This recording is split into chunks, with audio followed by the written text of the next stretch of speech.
Weather source for News Talk STL. Just like you've grown to expect from us at Channel 4, you can expect the same accurate, detailed, and timely weather coverage from News Talk STL. The First Alert Weather Team will keep you ahead of the big weather changes. And the one thing you can count on in St. Louis, the weather is constantly changing. So Channel 4 and News Talk STL are committed to keeping you up to date and safe.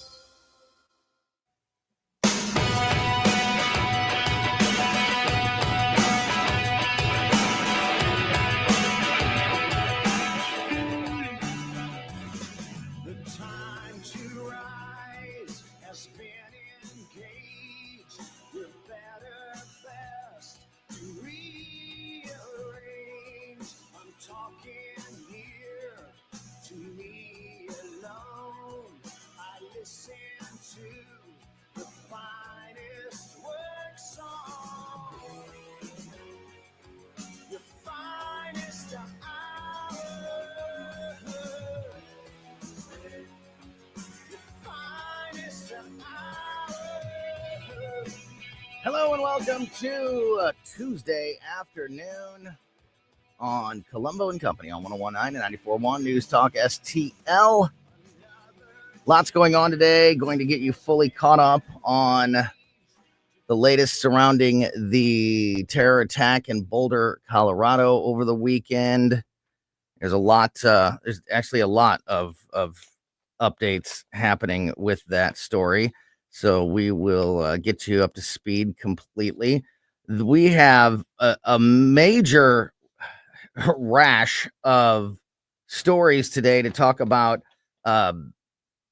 boys playing women's sports. It has become a daily headline over the last week or two. And today the president weighed in on the situation. And there's a lot going on, and we're going to get you up to speed on all of that as well. Here's a story that I wish would have came out yesterday, but I'm sure we will talk to our AI expert, Mike McCleary, about it very, very soon. The FDA has approved the first AI tool for medical use, specifically when it comes to detecting certain types of cancer. So that's a pretty major step. We'll fill you in on that. And to help us do all of these things, we'll talk to Susie Moore from Red State at 3 o'clock, just a little after 3 o'clock, a little less than an hour from now. And also joining us as we start the show for this 2 o'clock hour, as he does every Tuesday afternoon, like an umbrella in a storm, like a sunrise after a terrible night. What else can I do here? Like a cool drink of water after a long workout. That's a good one, right, Ethan? Producer Ethan's here today.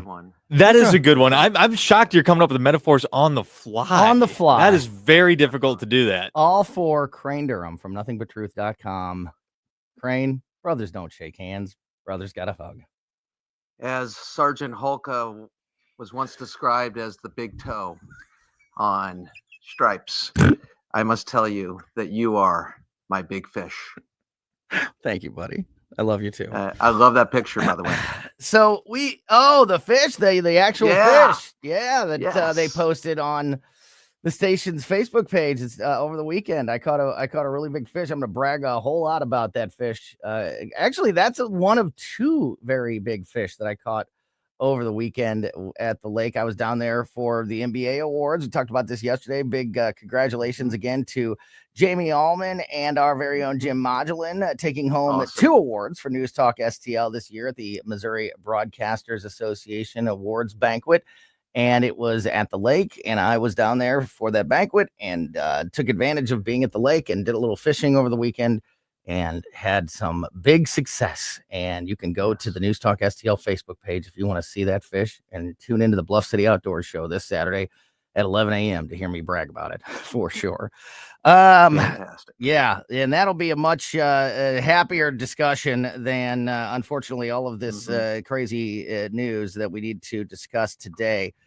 I've got some updates regarding the terrorist attack in Boulder, Colorado, Crane, but you and I haven't had a chance to talk about this yet. So before I dig into some of these new updates and specific issues, I wanted to give you a chance to just give your thoughts in general about this situation. Well, in short, on Sunday night, I was going to do a video on a whole host of things and policies, including tariffs, etc. And I saw the fact that there was this attack, and we can't ignore that we are facing an enemy. And I think there is an idea of not wanting to see how the enemy is attacking, not wanting to see or having to confront the enemy. I would say on the very most awful scale, it would be like Bill Clinton changing the definition of genocide so he wouldn't have to take action. I think there's a notion in this country that there are people who just love war and they want to go to war with anything. And there's only two options: do nothing or invade and go to war. I think that's intellectually lazy. I think we are seeing the manifestation of an alliance between Marxists, leftists, radical leftists, however you want to put it, and Islamophobic. And the Intifada is here. The rising up, the oppress versus the oppressor. That's their characterization. Now, with contextually honest history, that's asinine, but it is their interpretation of history. And how do these movements continue to grow? We had an attack on a Jewish governor and in his residence, Josh Shapiro. We've had 2 Israeli embassy workers murdered, and now you have firebombs by a guy who overstayed his tourist visa, and he's anti-Zionist. I don't think, and we've talked about this before, Tony, this is something that is so clear. Sometimes you go back in time and you say in history, and we have a tendency to judge others, and I get it. We all have that tendency to say, oh my gosh, well, Hitler was doing all this. What the hell was going on in the country? Why wouldn't anybody nip this crap in the bud? Why would they cheer Chamberlain after he came back from Munich with a little piece of paper that really said peace in our time, but meant, hey, guess what? War's coming and it's going to be stronger than it ever was. It's because we want to believe something that sounds right so we don't have to take action. Now, some people may have been anti-Semitic back then. Some isolationists were just true isolationists, said we don't have anything to do with that war in Europe, not recognizing what we were facing in the form of 2 enemies with Japanese militaristic imperialists and the likes of Germany. But my point is, we are seeing a growing threat. And I don't like what we're seeing on the overall thing about having any daylight between us and Israel and our shared enemies. So I guess you asked for my immediate reaction. It was one of those wake-up calls that I think we got after 9/11, and I'm praying we don't have to. I thought October 7th would wake us all up, but granted, that was in Israel, even though it was the largest attack on Jews since the Holocaust. And I think the video, I mean, if you can't, and then see the reaction here in the United States and say, we got a problem here. Well, we've had a problem for the last 25 flipping years with hate crimes against Jews. When are we going to get serious about this crap? Yeah, that's a great question. And I agree with you that this event could be on the scale, could be large enough, could be a big enough media event to have the same kind of impact as a 9/11, is kind of being a moment where people say, okay, enough is enough. And, the rhetoric tones down or turns around, but that's not what we've seen over the last 48 hours or so. It has not had that 9/11 impact of people coming together and saying, we've got to put a stop to this because this is getting out of control. This man, as we reported on yesterday, he said he planned this for over a year and that he had no regrets and he would do it again. And he wants all Jewish people killed. I mean, he couldn't be more blunt and outspoken about the time and effort and motivation that went behind this. And yet we still have people in the mainstream media playing defense for this. And Ethan, in a second here, I'm going to play this sound because it's a perfect example of this. On CNN, national security analyst Juliet Kayyem was critical over the weekend of the FBI for referring to this as a terrorist attack or a terror action, and called out the FBI for labeling it such. After this man screamed "Free Palestine," had told police that he wanted to murder all Zionists and that he would do it again, and that he had been planning this for over a year to try to conduct, to take out cause as much damage on these people as possible. And it's not a coming together. It's people like this on CNN that would rather criticize the FBI for using the word terror when it was a terrorist attack. Here's part of that from CNN and Juliet Kayyem. Direct here, the FBI director and deputy director got way ahead of where the local police were. The language that the FBI used in their tweets included words like violence, targeted terrorism, and violent. They got ahead of where the local police knew where the investigation was. I want to just make it clear here. This could have been an anti-Semitic attack, which is terrifying. In particular for people in the community. We don't know that because the Boulder police officer, at least according to the Boulder police officer, they're not sure if the people injured were people at the Jewish rally, the Jewish gathering. Now, maybe others in organizations know that. We know ADL and other organizations have been out on this. Maybe they have more evidence. But one of the reasons why, Andrew and I are careful in situations like this is because lots of people are saying lots of things. But when the Boulder police chief comes out and says, we don't have 2 + 2 = 4 yet. In other words, this is obviously an anti-Semitic attack and the victims were obviously part of that group. Therefore, we're not calling it terrorism. I mean, Crane, that's on CNN as this was happening. And she's an expert. She worked in the Obama. She worked in the Obama administration. This is a person that has worked in politics. I wonder why we lost Iraq after we had won the peace. I wonder why we had ISIS every day giving us videos of people being beheaded. It shocks me because those people were absolute flipping geniuses in the Obama administration. That was great. This guy burned human beings, burned Americans at it wasn't an Israel or a Jewish protest. It was a walk in remembrance of the hostages that have been taken since October 7th, and it's something that happens on a regular basis, and that's why this guy was able to plan it for such a long time, because this was a regularly occurring event. And he showed up with 16 Molotov cocktails, a weed sprayer backpack full of gasoline to act as a makeshift flamethrower.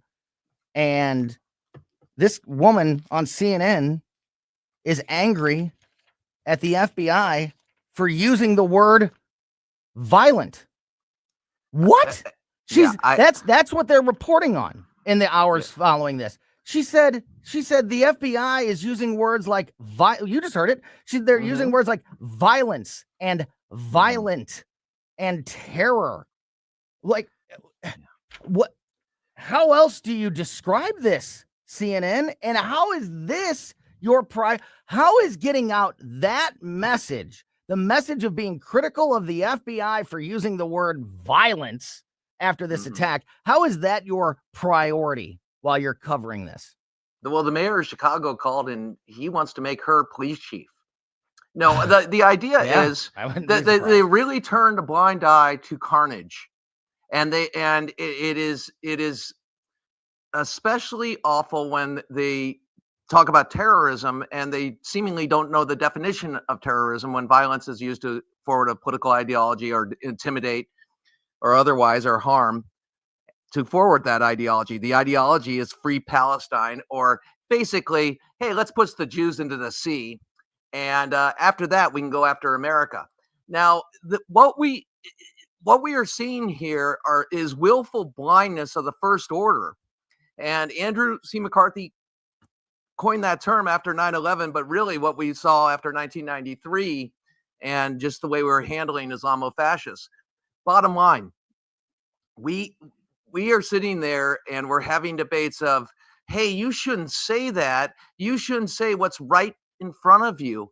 And this reminds me of what's been taking place over the last decade and why the mainstream media has lost absolute trust. Yeah. It's why conspiracy theories are going crazy. Yeah, because listen, a lot of people get mugged by reality by the policies of these leftist loons who are running these cities or don't have the stones to step up and actually support their cops when they're enforcing the law and want to make sure that somehow they forward some left-wing agenda, despite the fact that it harms people and it ends up people dying.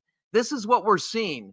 The consequences are not away. We're not insulated from the consequences. We're getting the full frontal of leftism and appeasement and willful blindness, and it's harming people right before our eyes. It reminds me of when Chris Cuomo and Don Lemon started joking about how unsafe New York was, mocking people that were talking about the escalation in crime in New York City. Yeah. So not just turning a blind eye to it, Yeah. but literally mocking it and trying to make it out like that it's a fake story, that it doesn't exist. A little bit later on in that same segment, that same guest, Juliet Kamen, CNN's senior national security analyst, said, quote, "It makes law enforcement look disorganized and it makes the FBI look so juvenile," the way that they covered it. Assistant Director of Public Affairs at the FBI, Ben Williamson,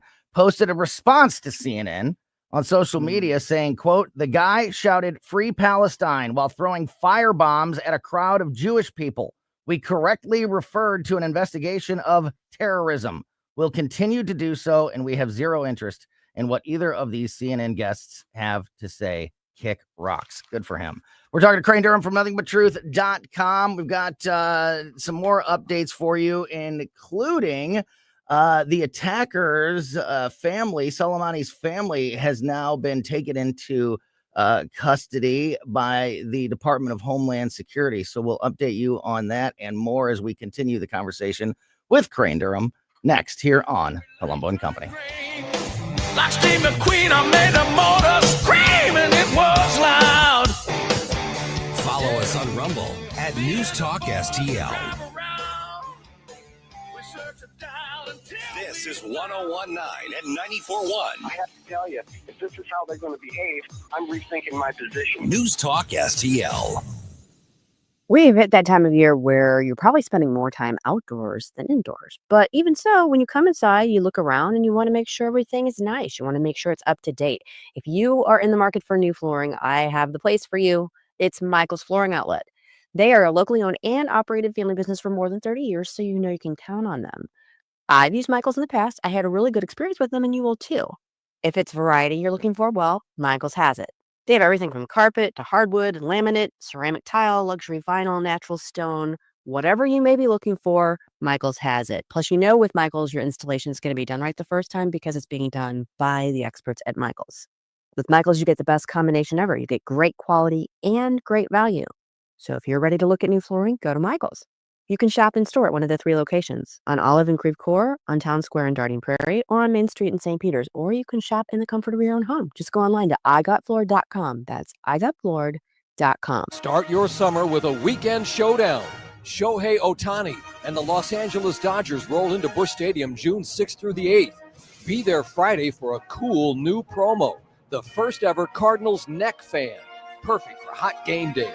Then on Sunday, young fans 15 and under take home a Rawlings Kids Glove.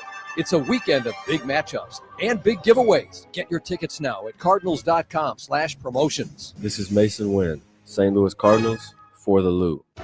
Catch a Cardinals game on your next date night or friends night out. Whether it's love in the stands or laughter with your crew, nothing beats ballpark vibes under the lights. Cold drinks, great eats, and Cardinals baseball. Check out Friday Night Live at Busch Stadium and enjoy happy hour price food and drinks all game long. Every Friday home game. Get your tickets today at cardinals.com and make memories that go beyond the scoreboard. Busch Stadium, where great nights begin. Hey, want to amaze your friends when they visit? They'll be impressed when they see your custom-made draperies, blinds, or shutters. Michael Proctor will personally help you select the correct colors to truly showcase your home. Then he will actually design, personally install everything. No overhead markup. That's going to save you money on draperies, blinds, or shutters. Call for an appointment at your home. Spell Proctor like doctor. Tim Jones and Chris Arps in the afternoon. Lambert Airport wants to ban a new rideshare company unless they get a share of the profit. David Stokes of Show Me will join us at 420 to break it all down. Tim Jones and Chris Arps. Weekdays at 4 on News Talk STL.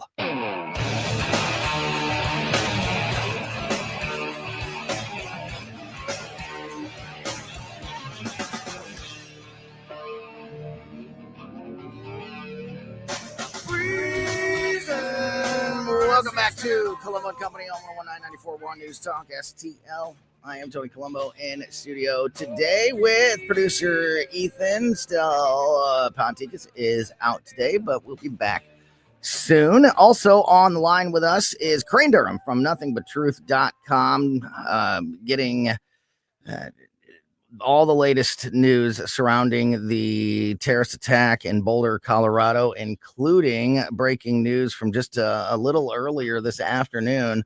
New reports out from Fox News and some others, according to senior sources within the Department of Homeland Security. The family of the Boulder, Colorado firebombing suspect is in federal custody.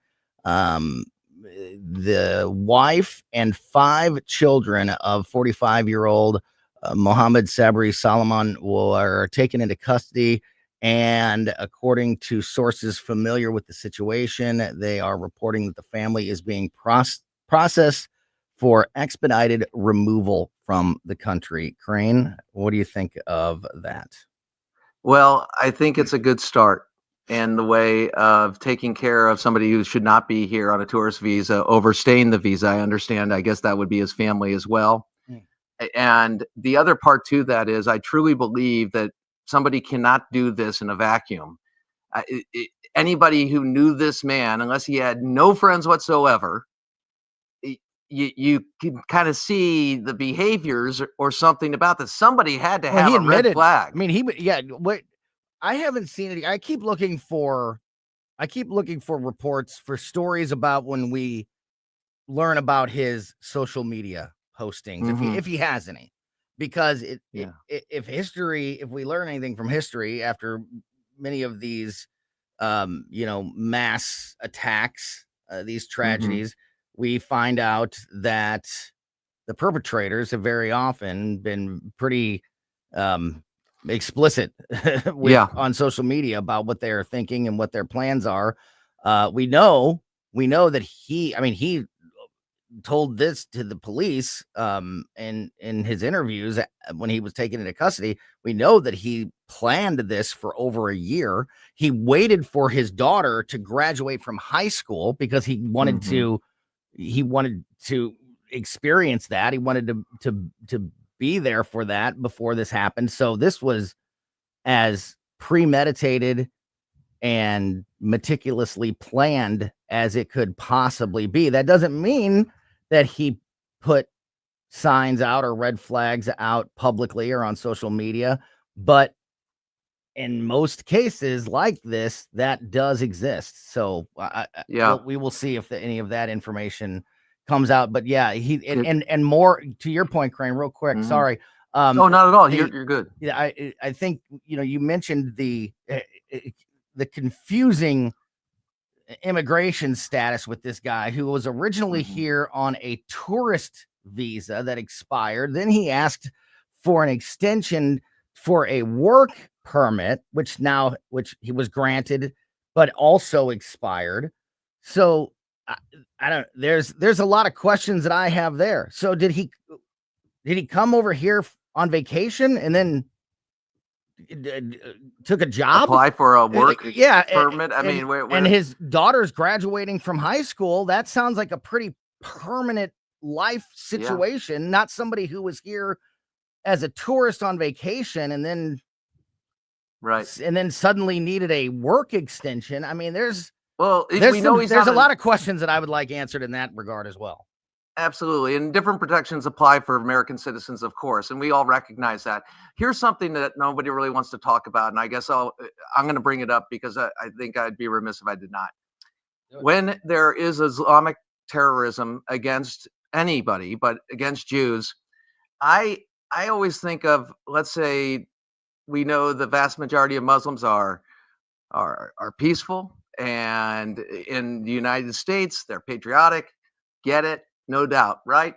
But if somebody were going up in the name of Jesus Christ, and it's not our dance, by the way, terrorism doesn't line up. Jesus doesn't line up with a terrorist, okay? Right. But violence violence has been conducted and justified. Yes, but you can use the doctrine to absolutely go after it. Yeah, you can use the doctrine and expose it for the lie that it is. And here's my point. If we don't call upon the Muslim community to step up and draw bright lines and not allow groups like CARE to be their representative, okay, we suck.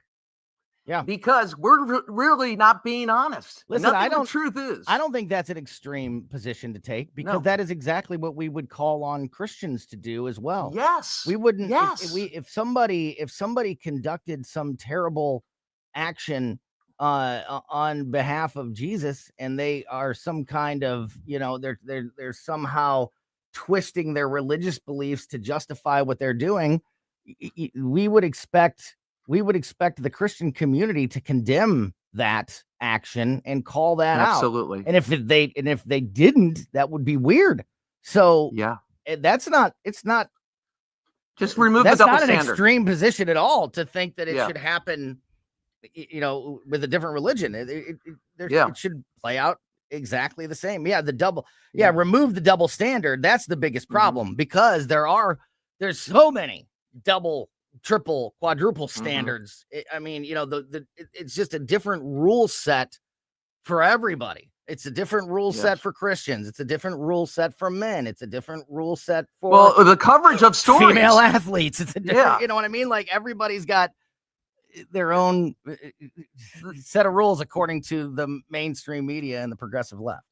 And coverage of the issues. When you talk about a manifesto from somebody who I don't know if they were trans or not, but you remember, I believe it was in Tennessee. I'm not quite sure, but it was infamous for not being released about what the motivations were behind the school shooter. And to me, we have leaders that will gladly step up, like Dr. Zuhdi Jasser has literally written a book on standing up and recognizing that. So if that's there, and then you have the choice between Zuhdi Jasser and the Council of American Islamic Relations, and the idea that we don't want to offend anybody because immediately on social media you'll be called a bigot and say you like to burn small T's on people's lawns, when you are merely stepping up and saying, hey, we're all Americans. We don't like this crap. We reject anti-Semitism. It's the number one hate crime. And it's gone up 400% in the last couple of years. We're not having it. Take off your flipping mask and condemn this nonsense. One more development, Crane. I want to get your thoughts on the White House today.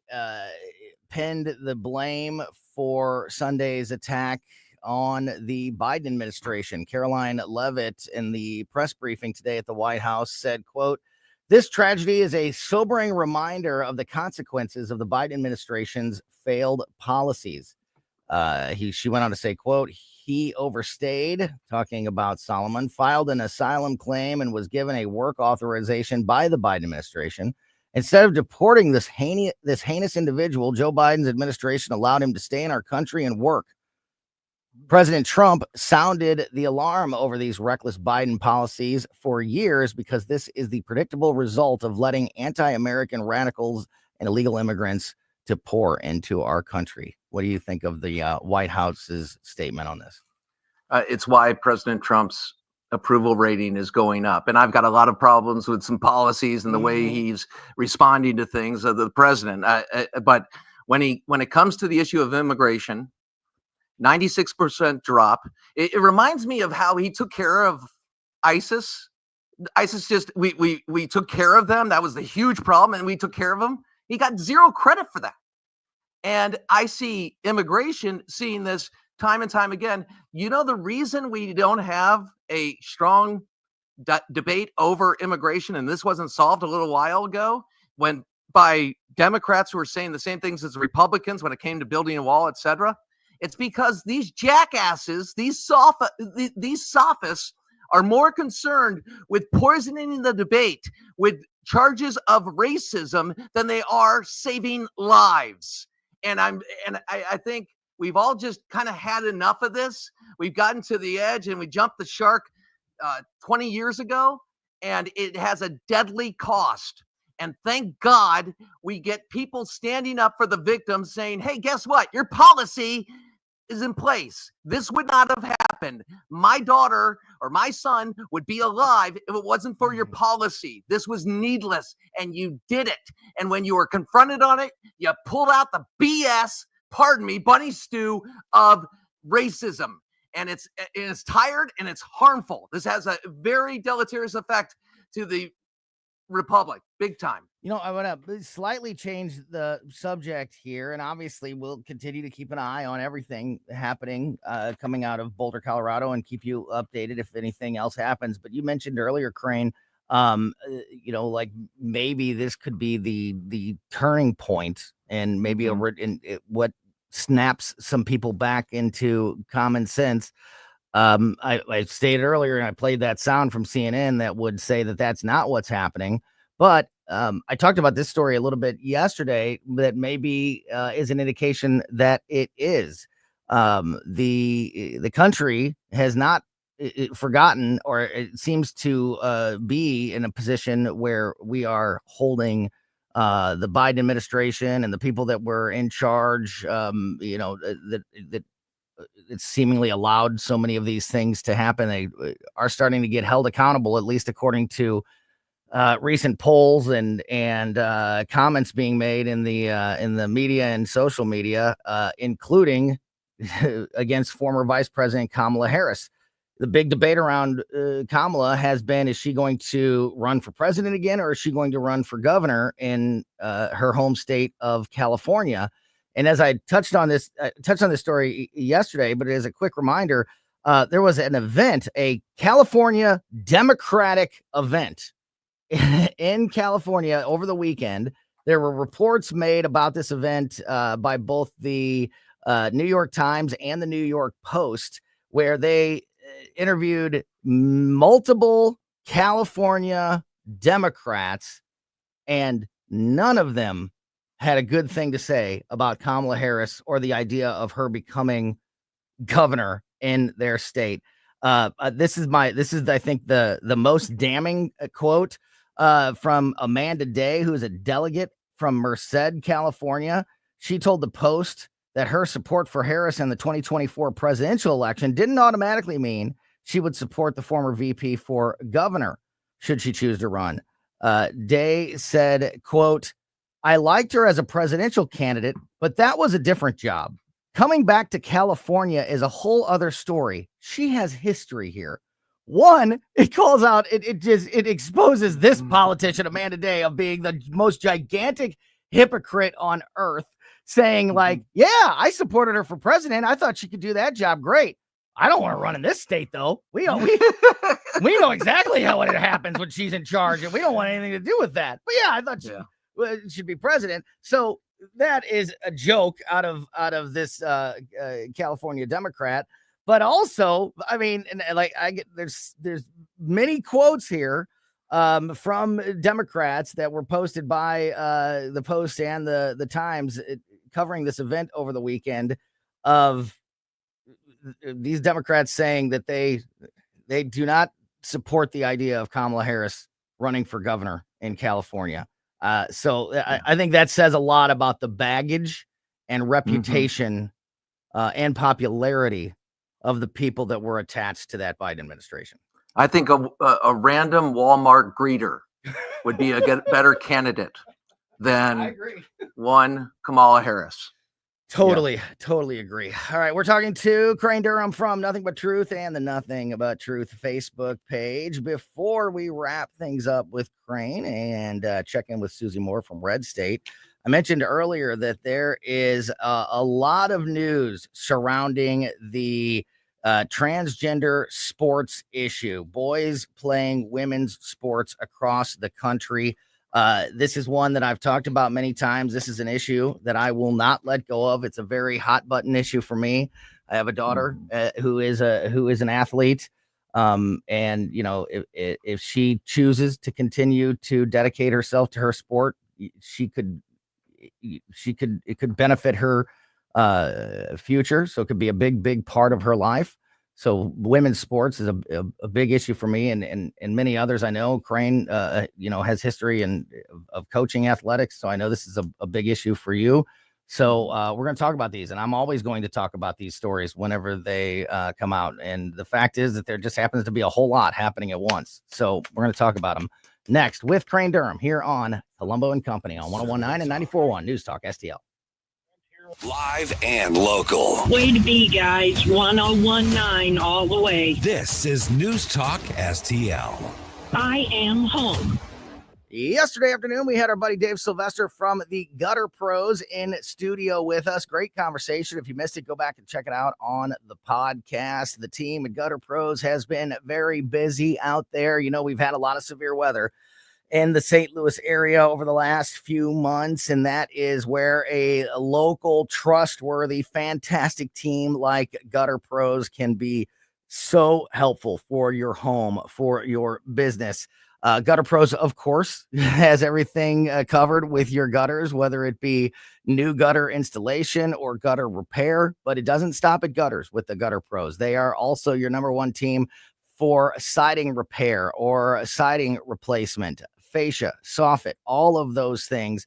The Gutter Pros are the team to call, and I can speak to that from personal experience. We bought our house a few years ago and inherited a gutter issue. That's when I discovered and met and got to know Dave and his team at the Gutter Pros, and we've had to have them out but one other time since that first time to take care of an issue for us, and I can speak from that personal experience that nobody does it better than the Gutter Pros. So if you have a gutter problem or a siding problem at your home or business, or even think that there is one and you need that peace of mind, call the Gutter Pros. Take advantage of their free estimate offer. They'll come out, they'll take a look, and they'll let you know if something's going on up there. If there's not, at least now you have that peace of mind and it's cost you nothing. And if there is, then you can make whatever decision you need to make moving forward that's best for your home or your business or your budget, whatever it may be. So learn more and contact the Gutter Pros now just by going to the website, gutterpros.com. Hungry for the best steak you'll ever have? Head to the heart of Moscow Mills and discover Harry J's, a local landmark and family-owned steakhouse, serving up excellence since '98. From mouth-watering appetizers to decadent desserts, Harry J's has something for everyone. Enjoy our extensive bar selection while soaking in our friendly family atmosphere. Whether dine in or carry out, your meal is prepared to perfection. Make the drive to 300 Main Street and treat yourself to a taste of Moscow Mills' finest. Harry J's, more than a steakhouse. We're a tradition. Happy Father's Day. For Father's Day, families everywhere giving dads 40% of the effort they put into Mother's Day. Dad, I love you. I appreciate everything you've done for me and all the sacrifices. I love you, Dad. Happy Father's Day. Happy Father's Day for everybody. Happy Father's Day. My father's a hero. Thank you for everything, Pops. Happy Father's Day from some of Dad's favorites: Ray Ray's Kettle Corn, Pretty Little Paws, the Augusta Chamber of Commerce, and News Talk STL. Springtime in St. Louis means one thing. That's right, Golf is back, baby. Sugar Creek Golf Course is located in High Ridge, just 10 minutes from 270 and Gravois. To book your tee time or to learn more about the special event and banquet facilities, simply visit sugarcreekgolfcourse.com. This hour of Colombo Company brought to you by Gutter Pros. Water goes where we tell it. Call 314-656-7195 or visit them at gutterpros.com.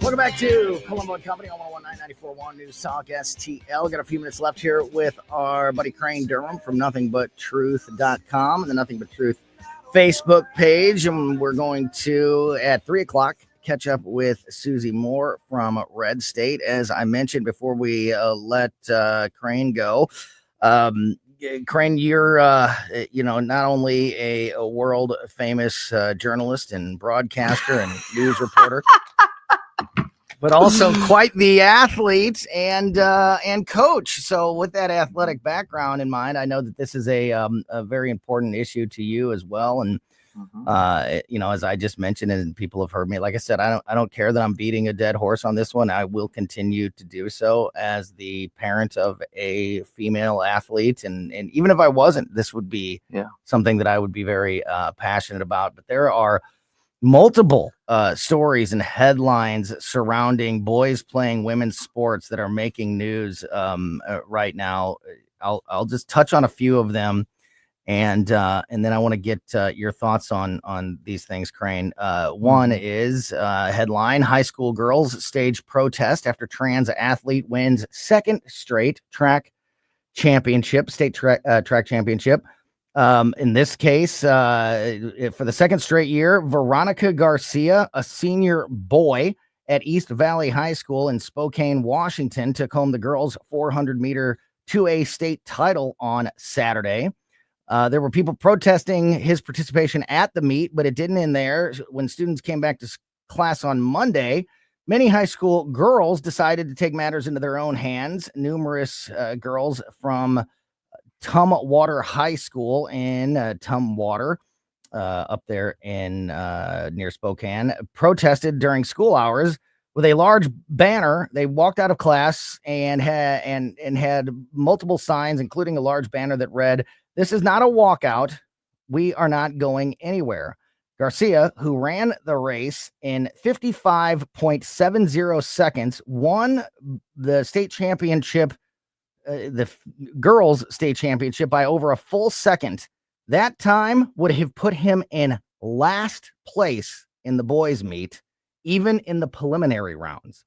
Garcia was asked by reporters about what he thought of the girls protesting his victory and said, quote, "I'm going to put this in the most PG-13 way. I'm just going to say it's a damn shame they don't have anything else better to do. I hope they get a life, but oh well, it just shows who they are as people." That's one of the most insulting and gaslighting statements I've ever heard, Crane. I'll let you react to that one before we move on to another one. I mean, that is just this really hits home. Throwing it in their face after taking away a state championship from a female athlete. I'm sure changing in the locker rooms and making them, well, that was going on during the Obama administration.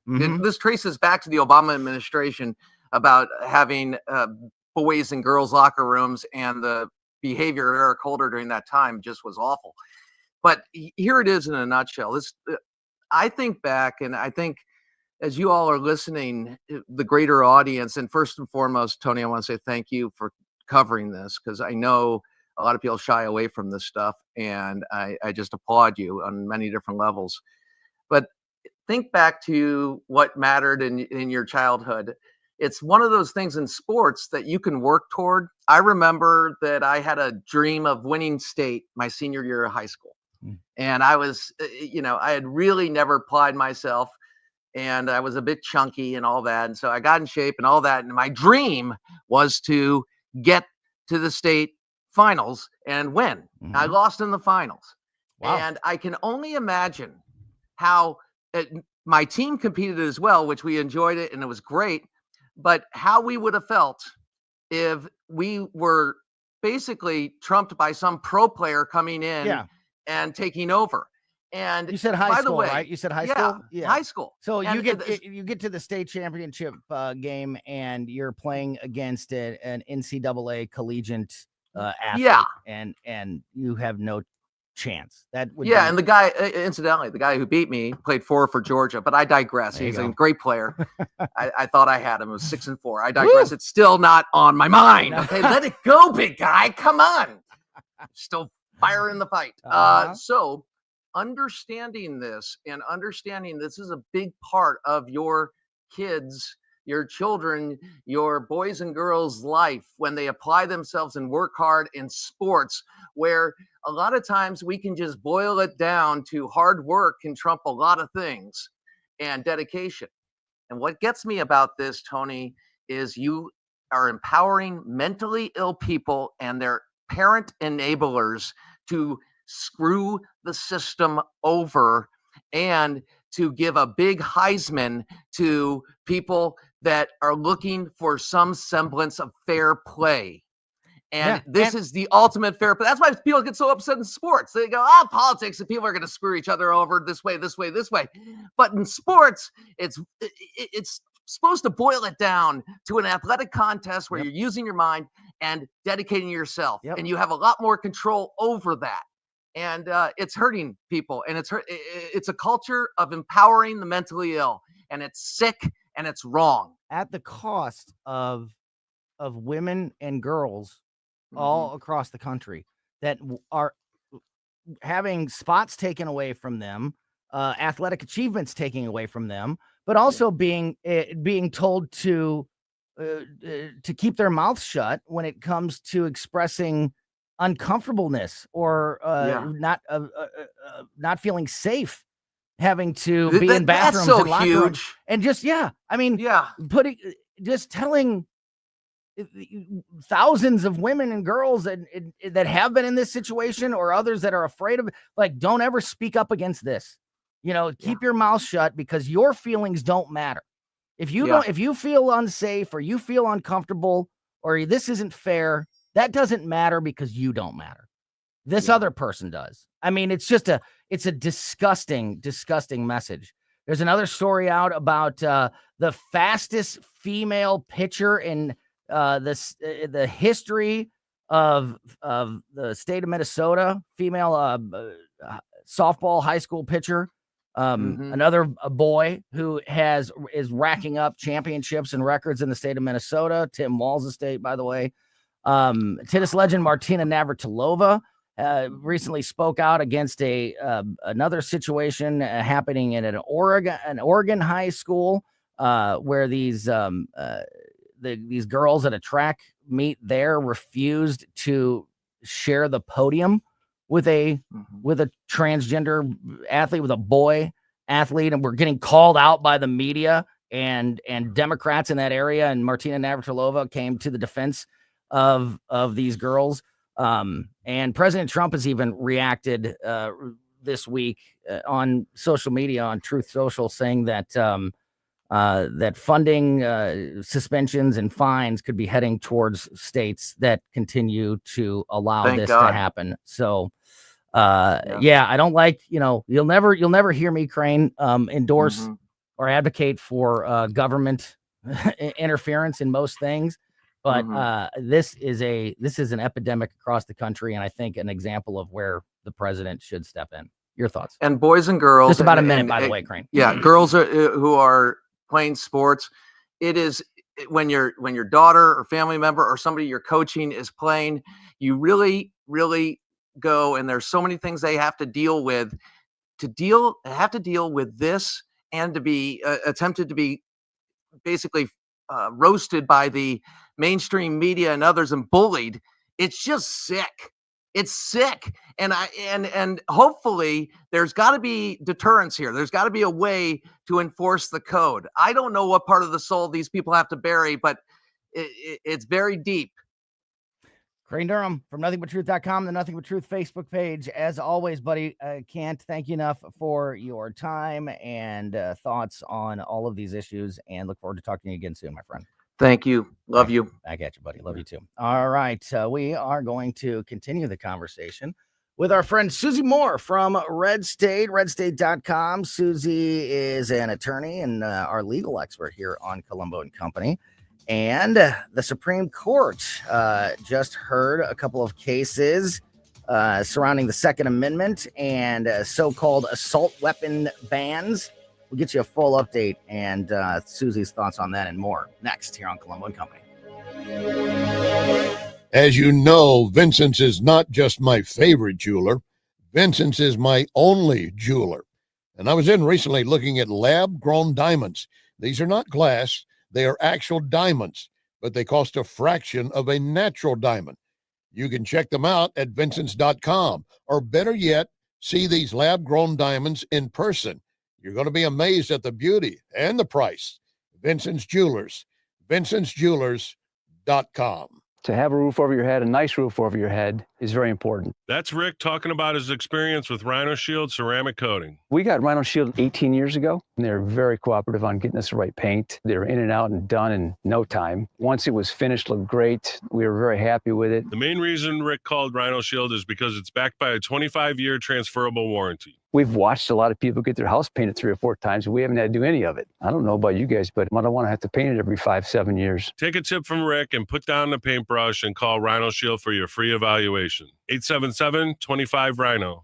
877-25-RHINO. Or visit 877-25rhino.com. We got Rhino Shield 18 years ago. Financially makes sense, especially if it's going to last like this did. Still looks great. Call now. 877-25-RHINO or 877-25rhino.com. Don't paint, don't Rhino, go Rhino Shield. Never paint your house again. Rhino Shield. Hey, firearms enthusiast, looking for a family and veteran-owned shop with a wide selection of products and services? Head to DG Firearms, 115 Business Highway 61 North in Bowling Green. DG Firearms has been your one-stop shop for custom ARs, Cerakoting, laser engraving, gunsmithing, suppressors, ammo, and reloading supplies.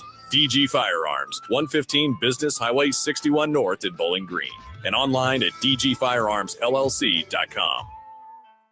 KLGY HD3 Clayton, K270BW Bellefonte, KNVS Bowling Green. This is News Talk STL at 1019, 94.1, and always streaming at newstalkstl.com. Breaking news this hour from townhall.com. I'm John Scott. Mohammed Sullivan faces federal hate crime and state attempted murder charges, and more counts could be coming. Correspondent Lisa Dwyer with an update on the Boulder attack. Acting U.S. Attorney for the District of Colorado, Bishop Gruhl, says the suspect, 45-year-old Mohammed Sabri Solomon, showed no remorse. And when he was interviewed about the attack, he said he wanted them all to die. He had no regrets, and he would go back and do it again. Federal and state prosecutors filed separate criminal charges against Solomon. Solomon faces the possibility of life in prison for the federal charges on top of hundreds of years at sentencing for the state charges. I'm Lisa Dwyer. Also at townhall.com, smoke from Canadian wildfires has carried another day of poor air quality south of the border to the American Midwest. Conditions in parts of Minnesota, Wisconsin, and Michigan rated very unhealthy. The smell of smoke hung over the Minneapolis-St. Paul area this morning. Canada having another bad wildfire season. More than 27,000 people in 3 provinces have been forced to evacuate. The smoke has even made its way to Europe. President Trump starts the week with an approval rating over 50%. More from Bernie Bennett. The Rasmussen Report's daily presidential tracking poll for Monday shows that 53% of likely U.S. voters approve of President Trump's job performance. 46% disapprove. The latest figure includes 37% who strongly approve of the job Mr. Trump is doing and 37% who strongly disapprove. This gives him a presidential approval index rating of 0. The margin of sampling error for the full sample of 1,500 likely voters is plus or minus 2.5 percentage points with a 95% level of confidence. Bernie Bennett reporting. And it was a higher finish on Wall Street. The Dow up 214 points. The NASDAQ adding 156. More at townhall.com. If you're living with pain, see how Relief Factor can help. My back got injured very bad. I was off work for about a year. I heard about Relief Factor from my wife. I took it every day, 3 times a day for 3 weeks. Look at her and I said, the pain is gone. And she said, I'm glad it helped. I said, no, you don't understand. It's gone. Fight pain naturally with Relief Factor. Go to relieffactor.com and get your 3-week quick start today. Only $19.95. Healthcare is complicated. It doesn't have to be. If you don't love how your health insurance works, maybe it's time to leave traditional health insurance behind. Take charge of your healthcare with Christian Healthcare Ministries. CHM offers you flexibility. Enroll anytime, choose your own provider, and select the program that fits your needs and budget. CHM is the original faith-based way of taking care of your medical bill costs. Learn more at chministries.org. From the Michaels Flooring Outlet Weather Center. I'm First Alert 4 Chief Meteorologist Steve Templeton. We've got some wet weather headed our way late tonight and overnight. Some scattered showers and storms with a low of 70. A high of 79. It's cooler because of the clouds and the rain, off and on scattered storms in the afternoon to evening. From morning to evening, a half an inch to an inch and a half of rainfall is possible. So it's going to be a wet day Wednesday. And we have more scattered storms Thursday, 82 for the high, and another chance for scattered storms on Friday with a high of 80. That's the latest from the First Alert 4 Weather Center. I'm Chief Meteorologist Steve Templeton. This hour of News Talk STL brought to you by Onder Law. Call for a free consultation because winning is what we do at Onder Law. Call 314 or 618-9000. Fox News commentary. The abused and neglected dogs of Skid Row need our help. I'm Tommy Lahren. More next.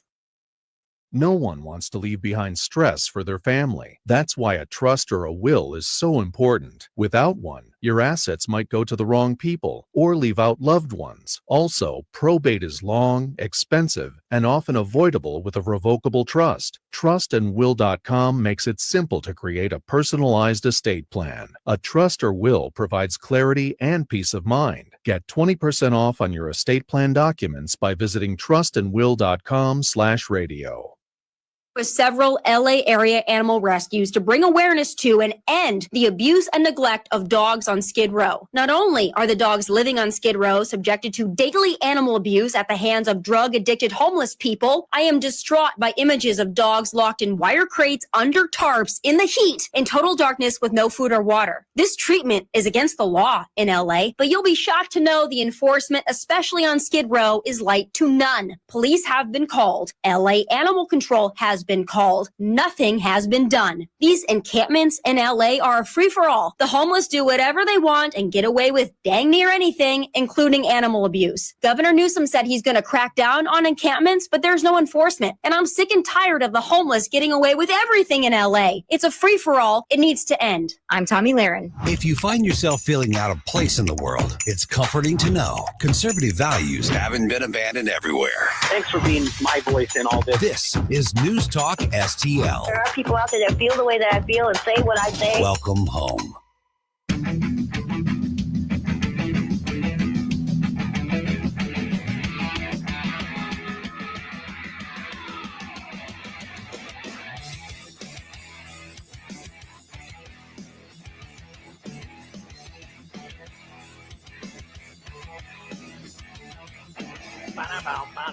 Welcome back to Colombo Company on 119.94 News Talk STL.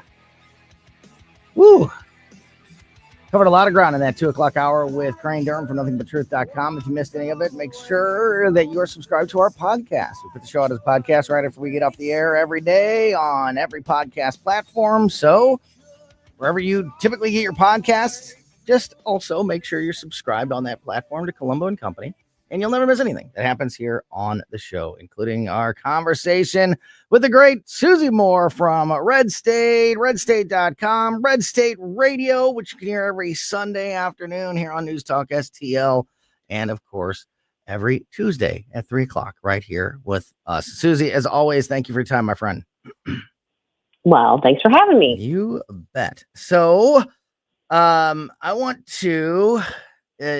we're keeping an eye, obviously, on all the information and updates coming out of Boulder, Colorado, and we'll continue to keep you up to speed on that. But we covered that pretty thoroughly in the 2 o'clock hour. So I wanted to get into some other headlines with you, Susie, including, of course, you with your legal background. Wanted to get your thoughts on some of these Supreme Court and other legal stories, including, I touched on this yesterday, but wanted to get your thoughts on this. The Supreme Court declined to hear 2 cases challenging separate states' bans on so-called assault weapons and high-capacity magazines yesterday. I think this is, and there's a little bit more here because some of the justices, especially Clarence Thomas, but also Brett Kavanaugh, kind of came out publicly and said that the court should have taken this up, and were a little bit more blunt than at least that I'm used to seeing. Maybe it happens more often, and I just am not used to it. But there was a little bit of that involved in this. But I think this is one of another example of the type of situation that you and I have talked about a lot with recent cases that have made it up to the Supreme Court. It's just they kind of just this is kind of the middle of the process for this, and they kick the can down the road, and it doesn't mean it's over. It just means that they're not ruling at this time. Is that an accurate summation of where we're at with these cases? Yes and no. Okay. Because for those particular cases, the Snope case and the Ocean Tactics, one was from Maryland, one was from Rhode Island. Yes, that is the end of the road. The Supreme Court has declined to hear those cases, and they've been being litigated for years. So they were teed up for this issue. Wow, okay. And that the court decided to kick the can down the road, denied cert, basically said, we're not going to, these have already been decided on the merits. They've been tried. And the court said, no, we're not going to take them up. So that doesn't mean that they won't ever reach the issue, but if they're not going to reach it in those cases, and those are cases that have been being eyed and watched and followed by the 2A community for a long time. So, for instance, Red State is part of Town Hall Media. We have several other websites that we all kind of work in tandem, cover different topics, that sort of thing. But Bearing Arms is one of our sister sites, if you will. And I know they've got some great write-ups there on the issue, like that are kind of a deeper dive into why this is a disappointing decision by the court not to take it up now. But it is the end of the road in those particular cases. Wow, that's a very big deal then, because you mentioned it that these two individual cases, one is out of Maryland, one is out of Rhode Island. Does that mean that now officially, specifically AR-15s are banned in those states for sale, and then also possibly it looks like there's the high capacity magazine that are also part of both of these cases? So in those states, the right to purchase that firearm is gone for those folks officially? That would require more detailed knowledge of the specifics in those cases than I have. Yeah. No, I understand, and I didn't mean to put you on the spot. It's okay. It's okay. I know one of them had to do with the accessories. So I don't know if the underlying, if the firearm itself is or is not. It could very well be. I don't honestly know the answer to that question. Yeah. So this makes more sense of why Kavanaugh and especially Thomas spoke out so bluntly about this. If this was, the finality of these, so that does make a little more sense. I want to read these and just get your thoughts.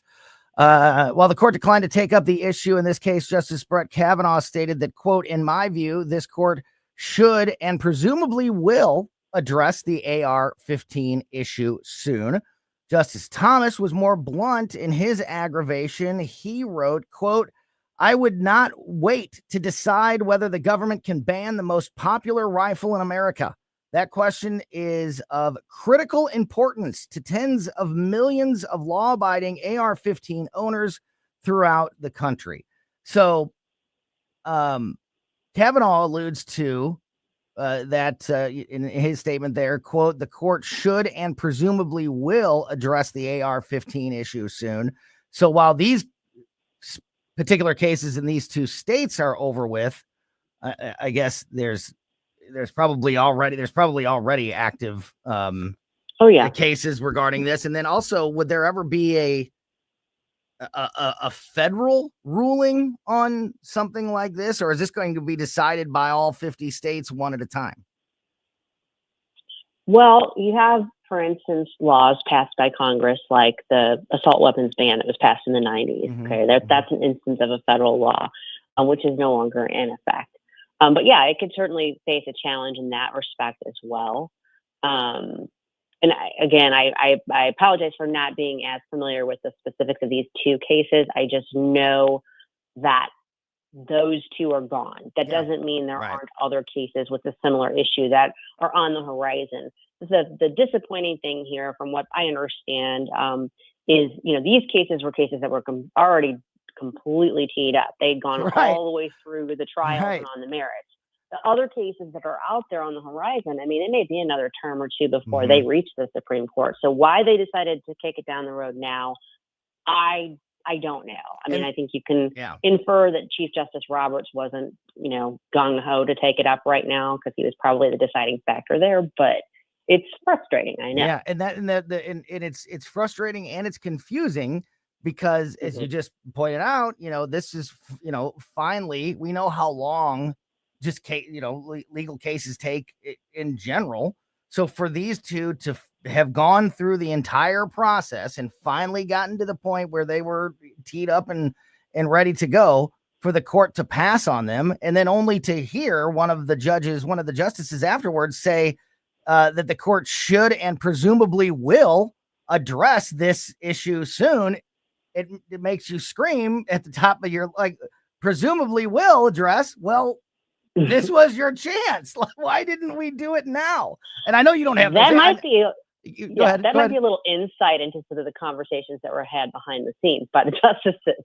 For instance, that could be Kavanaugh sort of subtly needling the Chief Justice, like, "Come on, guy, get off it." We don't have forever. Yeah. I mean, I'm speculating, but that's what I infer, is that this has been a hotly debated contest or topic by the justices, and obviously they're not all on the same page. So there's some frustrations there. Yeah, the SEPA issue, Second Amendment Preservation Act, has been a big hot button issue, specifically in the state of Missouri, and at the heart of a lot of the frustration and conversation around recent legislative sessions.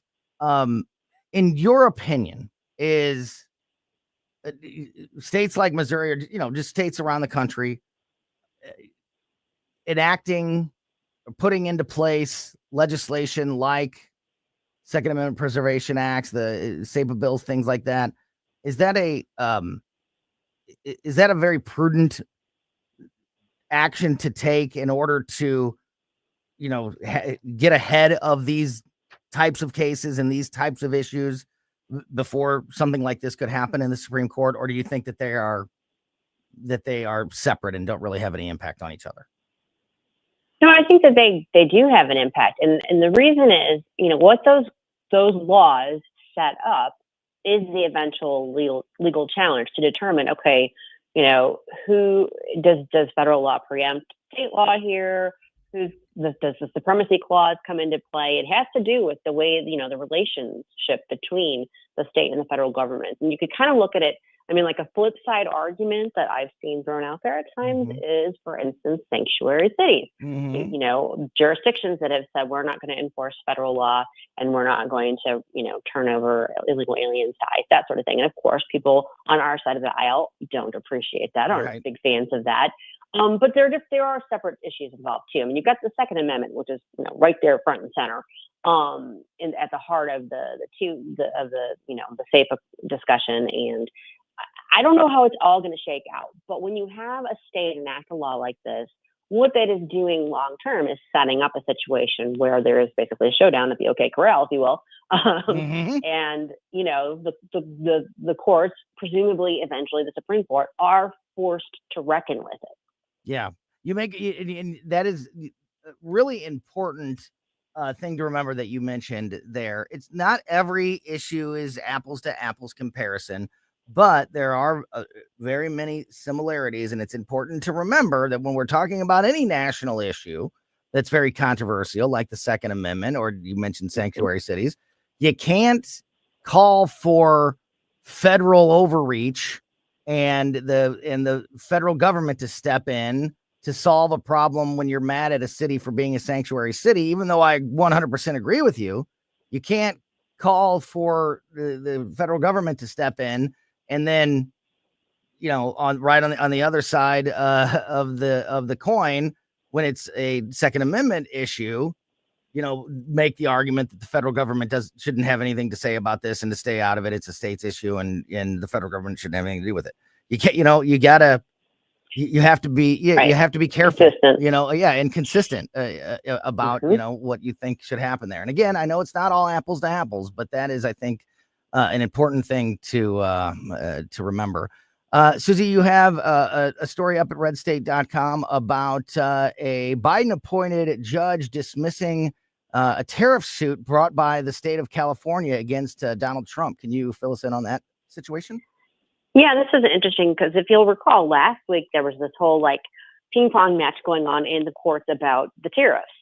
First, you had the Court of International Trade, which most of us haven't even heard of before now.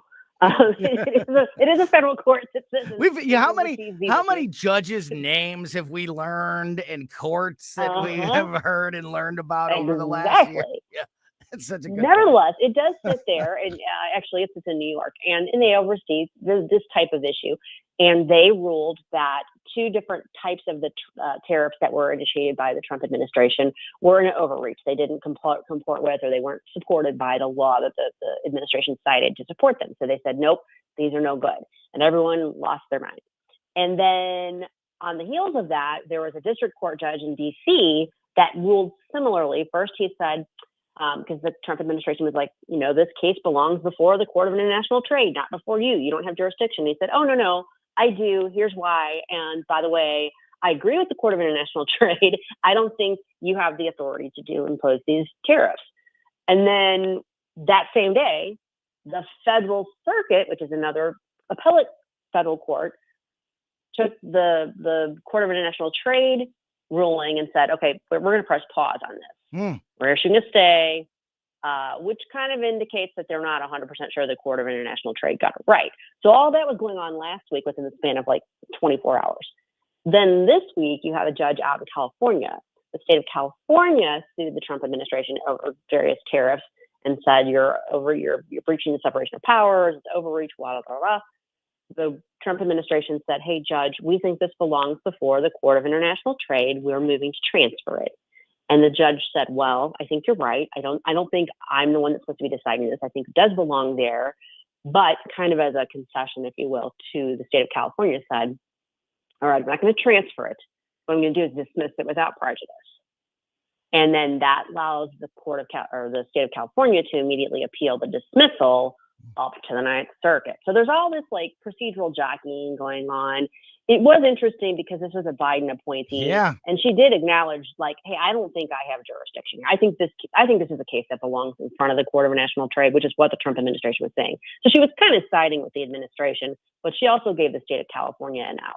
So it's kind of a wash. And in the end, that's not where it's going to ultimately end up. The Ninth Circuit's going to rule in some way. It's probably going to bounce back and forth a few times. When you said, but she did say, I thought you were going to say, but she did say that she doesn't like Trump. like this judge would have to get on the record of saying look, I know I'm supposed to be on Joe Biden. I was appointed by Joe Biden. I know I'm supposed to be a Democrat. I don't like Trump. All of this, yeah, strangely enough, some of these judges in their opinions are coming pretty darn close to it. And they're kind of going out of their way to let you know how they really feel about the administration. She did not do that. Yeah. She called it, straight down the middle, which, props to her. I like to see that. Yeah. I don't like it any more than you do. I have to, the law says I have to do this, and I don't want to do it either. I hate Donald Trump. I'm sorry. You know what? That's what judges should do. Not to hate Donald Trump part, but they should say, look, I may not agree with this personally, but this is what the law requires me to do. That's how they should be making their decisions. We're not seeing enough of that lately. It seems like it's all about their emotions and who they like and who they don't like.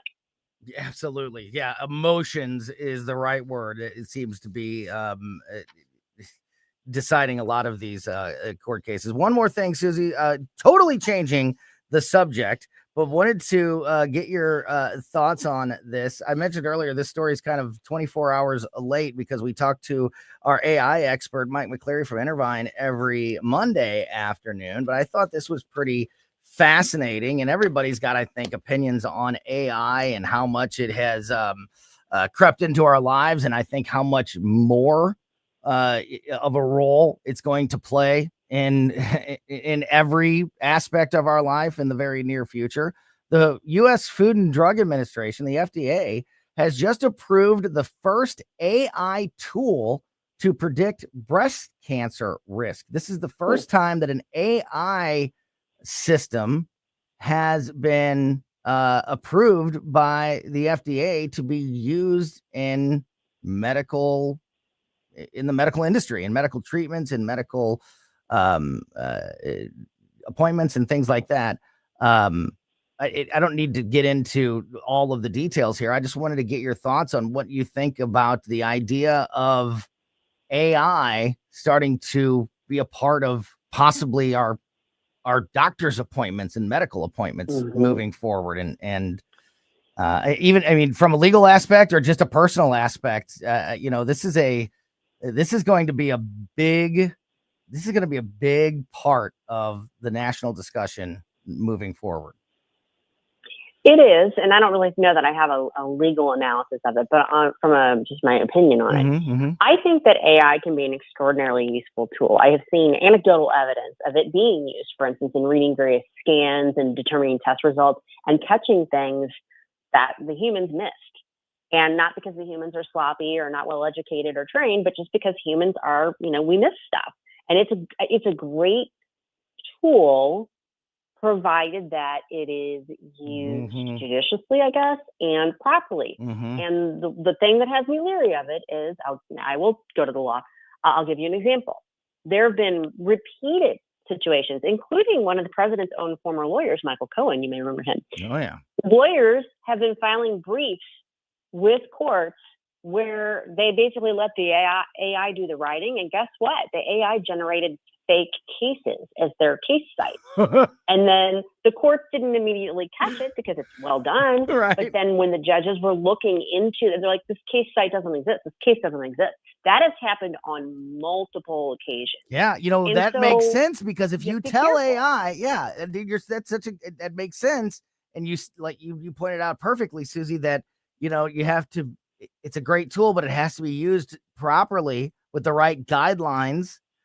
Because if you just tell an AI system to put together your legal case and to make the best case you possibly can to defend or prosecute this issue, the best case that it could possibly have is precedent. So if it doesn't, if you don't tell it not to, and you just give it an open-ended question, it may just make its own precedent. Yeah, it will formulate. Because it'll say to you, you told me to make the best case possible. Right. Here's how I would make the best case possible. And it will formulate fake cases. It will formulate fake quotes that sound very similar to what somebody might have said, but aren't exactly what somebody said. It's got its limits, and ultimately the people that program it and that use it have to be responsible for ensuring that it's used properly, and that, you don't cede all authority and responsibility to the machine. Yeah. Yeah. I did a story, I think a couple months ago. It was a little ways back, about because there's so much virtual court now, which is a whole, that's not even close to as far as, the technological advances as AI. And I don't like that. I don't like virtual court. So, I'm especially leery of really big because of COVID. Yeah, right. Exactly. But I don't like that it's stayed as prevalent as it has, but that's just, that's a personal opinion. But because of that, this guy, this defendant showed up in court somewhere. Like I said, this is a couple months ago. I don't remember the details. But he had his lawyer that he said was virtually, like my lawyer's here, defending me virtually. And it took a few minutes, but eventually in the middle of the hearing, in the middle of the trial, the judge realized, like, wait a minute, that's not a real person. It was an AI. It was an AI generated attorney that this guy was using and trying to push off as a real person. And it was good enough that it worked for a few minutes. And if it can work for a few minutes now, in a couple of years, how much more sophisticated is that going to be? And not only will it be writing the cases for us, but it could, be it could be Arguing arguing them. them, for us, which is just The absolutely first thing we'll do, let's kill all the lawyers. Yeah. Well, that's why you got into the media, right? It's just That's another, right. I got out while the getting was good. What do you think about virtual court in general, Susie? Do you hate it as much as I do, or do you think it serves? I a never purpose? was a big fan of it. I mean, it actually was very useful during COVID. During It was COVID, just, I and it was, understand. Yes. and it, was convenient to I could throw on a blazer and not, be in my pajama pants and be quote unquote at court. So there was, particularly if you're talking about a very brief hearing, an issue that just needs to be, you just need to see the court and check in. I get it, but I'm old school. I still, if I were still practicing law, I would want to be there in the courtroom and in the court, before the judges in person. You lose a lot of that when you're doing it over video. My very favorite, and you can look up, like compilations of like virtual court gone wrong, or dumb things that people have done during virtual court. And this one's a very famous one, easy to find.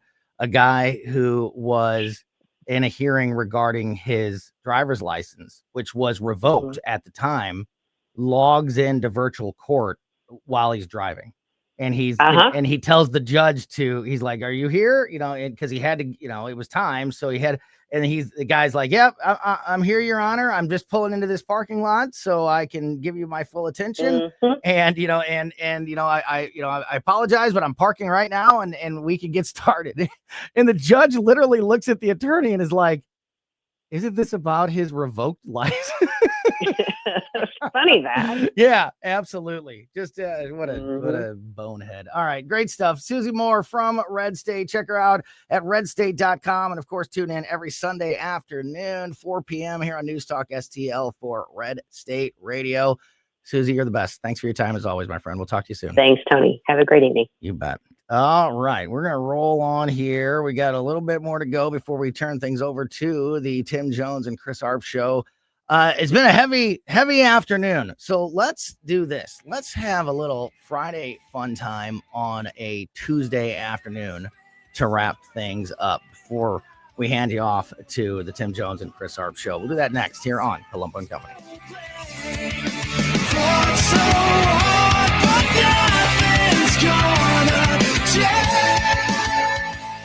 Ding ding ding ding ding ding. Ding ding ding. That's the way theirs go. Ours goes ding ding ding ding ding ding. Ding ding ding ding ding ding. I really like all the things you're saying. News, analysis, opinion. Thank you very, very much. News Talk STL. It's not the same. It's not the same. Theirs goes dun dun dun dun dun dun. Ours goes dun dun dun dun dun dun. It's not the same. So clear. Gonna tell you about our friends at the Farmers Co-op Old Town Country Store. It looks like maybe finally we can kind of get the I don't know about the spring season. I think that ship has sailed, but the summer season and get outside and work in the yard, work on your property, whatever it may be. And the Farmers Co-op Old Town Country Store in Old Town St. Peters is there for you in so many of these areas, helping you with animal care, with property management, lawn and garden products and services. They have it all at the Farmers Co-op. They are in Old Town St. Peters on 2nd Street, right behind the QT at 70 and Mid-Rivers Mall Drive. If you've ever seen the big 2-story grain elevator, you can see it from the road. You can even see it from the interstate. That's them. That's the Farmers Co-op Old Town Country Store. You can visit them and check out all of the things that they can do for your home, for your yard, for your animals in person. And you can also learn more about all of those great products and services by checking out their website, oldtowncountrystore.com. Are you tired of chiropractors who rush treatments and overcharge? At Dr. Toby's place, Dr. Tobin Lingefelter takes a different approach. I believe in listening to my patients, understanding their needs, and treating the whole person. Whether it's back pain, headaches, or joint issues, Dr. Toby is committed to your complete wellness journey. I'm not satisfied until you're feeling your best. Dr. Toby's place, where your wellness journey begins. Call 314-221-4913 or visit softwavemo.com. That is softwave, W-A-V-E, mo.com. This is Larry Connor's commentary on News Talk STL. What happened in Boulder, Colorado should be loudly condemned by anyone of sound mind. In my opinion, if you will not condemn it, your silence is not just deafening, it roars that you accept it. There was a peace march urging Hamas to release all hostages. A man shows up, throws a Molotov cocktail into the gathering, then starts trying to set others on fire using a homemade blowtorch. It ends when police show up. The coward drops his weapons, police capture him. There are many condemning what he did, as they condemn the execution of a young Jewish couple in D.C. just a couple of weeks ago. But I'm not hearing any condemnation from pro-Hamas, pro-Palestinian members of Congress. You know who they are. I'm not hearing anything. I'm also not seeing any U.S. Muslim leader step forward condemning this terrorist action. And that silence could be a green light for future attacks. Get more Larry Connors on Larry Connors USA. Tonight at 6 on News Talk STL. In all of these years that Wellington Environmental has been my sponsor, I've never mentioned their duct cleaning services. Allergy season is here, and Wellington crews clean air ducts daily in homes and commercial buildings, also cleaning air handling units and diffusers in commercial facilities. Why? Well, because people will see black dirt and mold on the vents, or they are actually suffering from allergies. Don't be fooled by low-cost duct cleaning providers saying they charge only per vent, because once they get on site, the price will skyrocket. Wellington does not do this, never has. Wellington will give you an estimate, and you say Larry Connors, and immediately you get a 20% discount. Call Cindy, 314-644-4930, 314-644-4930. Make your home and business better, safer with Wellington. Be well with Wellington.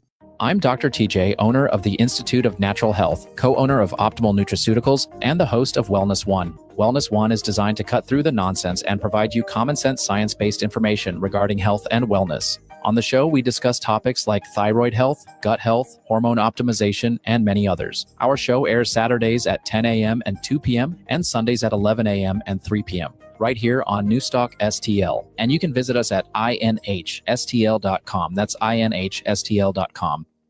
Great patio season to enjoy any of the Cafe Napoli locations. How about the Napoli Brothers Pizza and Pasta in Chesterfield? Enjoying coal-fired pizza, nothing else like it. Napoli Brothers Pizza and Pasta in Chesterfield. A few doors down, Lit Cigar Lounge, where you can enjoy premium cigars and whiskeys. Check the Lit Cigar Lounge Facebook for details, plus gift cards for friends. I'll see you at Lit Cigar Lounge in Chesterfield. On the next Larry Connors USA. There are a dozen NFL teams that are not showing their support for Pride Month. Some think they should be punished. Larry Connors USA. Now weeknights 6 until 8 on News Talk STL.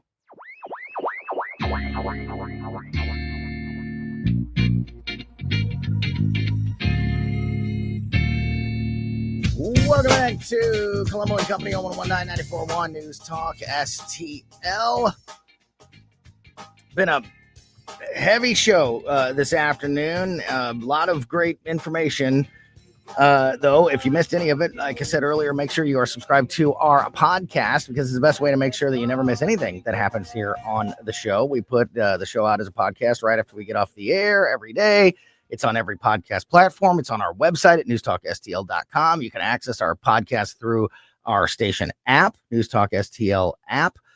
So, just wherever you like to get podcasts, subscribe to Colombo and Company. All right, before we hand things off to the Tim Jones and Chris Arp show this afternoon, let's lighten things up and have a little Friday fun time on a Tuesday, especially a heavy Tuesday like it has been. Stell Ponticus is not here with me today, but producer Ethan is. And Ethan, I would like you to join the conversation here as we have a little fun. You're a pet guy, right? Oh, I mean, of course. Dog, cat. I've done a little bit of both. Yeah. A couple hamsters. A new study just revealed. Before I give you the number, I'll ask you, how much does owning a dog or cat now cost in the United States? And this is over the pet's lifetime. How much do you think it costs to own the average dog or cat? Oh man! First of all, a lot more than it used to. A lot more than it did 5 years ago or 6 years ago. That is very accurate. Man, I don't even know. I'll tell you what, though. There's hidden costs too when you got to get the oral surgery on the tooth and all that. There's other stuff like that shows up. It's a lot. I don't know what it would be. At least $20,000. And the average answer to this survey was $5,700 was the average number for a cat, and just over $8,000 was the average answer for people when asked this question about owning a dog. The actual numbers are at least $20,000 for a cat and at least $22,000 for a dog. A little more expensive to own a dog. Are you surprised by that? I would have guessed it had been pretty equal because they both kind of have their own, the same health issues can kind of happen. I mean, I know that they're different, but there's just as many. You know what I mean? There's just as many issues that there are with cats as there are with dogs. My guess is when a cat has an issue, people let it go more. I think the cats are allowed to suffer more. You think? That's how I treat my cats. And I don't abuse them. I'm just saying the cat can work things out, but the dog is giving me those eyes. Yeah, there's more independence in the cat. Yeah. He just stays in the house. Yeah, right? Or maybe doesn't even show that there's anything. Like a cat's more independent. I think cats will work through even an illness, and you maybe won't even know they did. I kind of get that. I am allergic to cats, so I have never and will never own a cat. But the cat people that I know can get pretty crazy about their cats. So they can, and they have multiple of them. Yeah. Usually you're going to have more cats than dogs in the same house if you're that is a very important thing to keep in mind, especially if you have a young family or you are thinking about getting a pet. Not only obviously all of the time, in care that goes into owning a pet, you got to take care of it. Don't get a pet that you're not going to care for. But along with that investment, getting to be a more and more larger financial investment as well. We've covered a lot of ridiculous internet trends on this show over the years. This one is up near the top.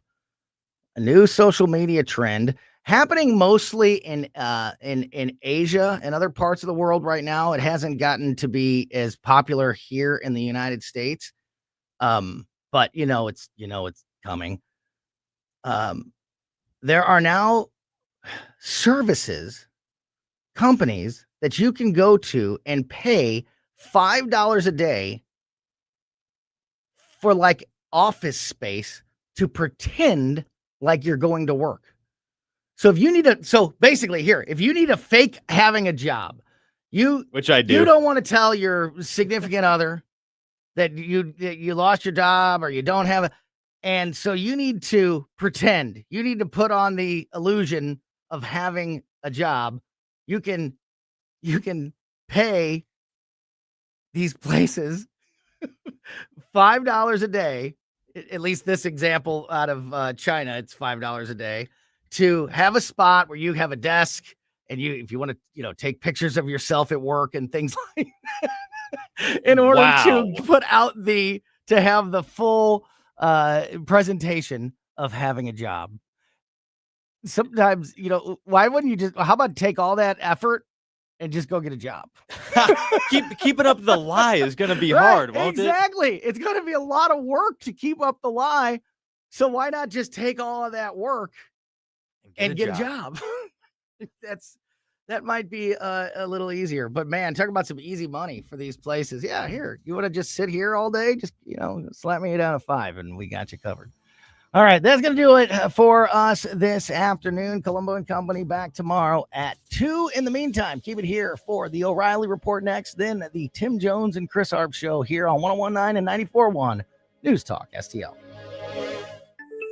The Herzog Tomorrow Foundation provides private school tuition scholarships through Missouri's new Most Scholars program to cover the cost of accessible, high-quality schooling.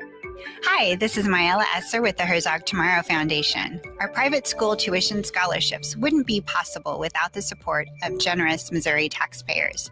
If you're a Missouri taxpayer interested in redirecting your tax dollars and sending them to Missouri students in need of a better education, please contact me at herzogmostscholars.org. Better education for students creates a better tomorrow for all. Learn how you can help provide a better education for Missouri students at herzogmostscholars.org. That's herzogmostscholars.org. Also, sign up for The Lion, an initiative of the Herzog Foundation that carries articles covering a wide range of issues facing American families and culture. herzogfoundation.com. That's herzogfoundation.com.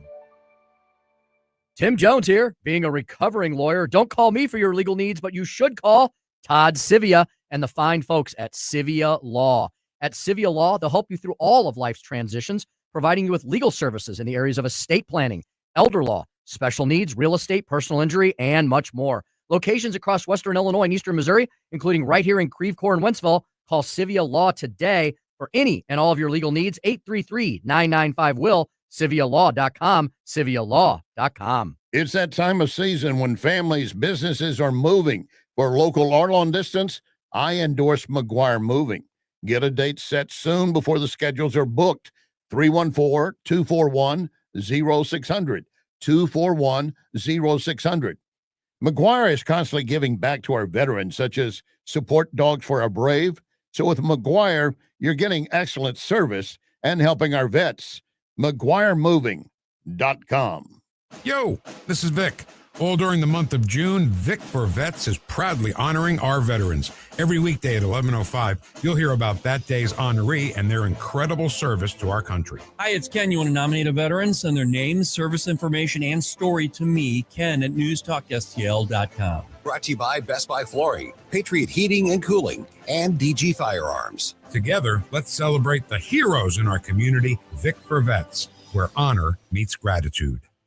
Hey, Colombo here for Intervine, a great local company that has customers all across the country due to the quality of their products. Intervine has the best flashlights, lanterns, headlamps, and even batteries, including the new Monster 2000 Lumen waterproof lantern and the Sentinel 2000 self-defense flashlight. Our home and vehicles are full of great Intervine products, and right now you can shop their website and get 25% off your entire purchase just by using my name, Tony, as your promo code. That's promo code Tony at Intervine.com. Bill O'Reilly here. You are listening to the O'Reilly Update. Coming up next, the news with Mike Slater. Thank you, Bill. It is Tuesday, June 3rd, 2025. Here's what's happening today in America. A planned attack. An unsolvable mystery, new Southwest policies, and will it be a Superman smash? That's all coming up. Then Bill's going to be here with your message of the day. But first, the terrorist who tried to kill Jews in Boulder, Colorado, injured 12 people. He's been charged with a federal hate crime and 16 counts of attempted first-degree murder. The suspect, 45-year-old Muhammad Solomon, told investigators he researched on YouTube how to make Molotov cocktails, purchased the ingredients to do so, and constructed them himself. He took a concealed carry class to learn how to fire a gun, but he had to use the Molotov cocktails after he was denied the purchase of a gun due to him not being a legal citizen.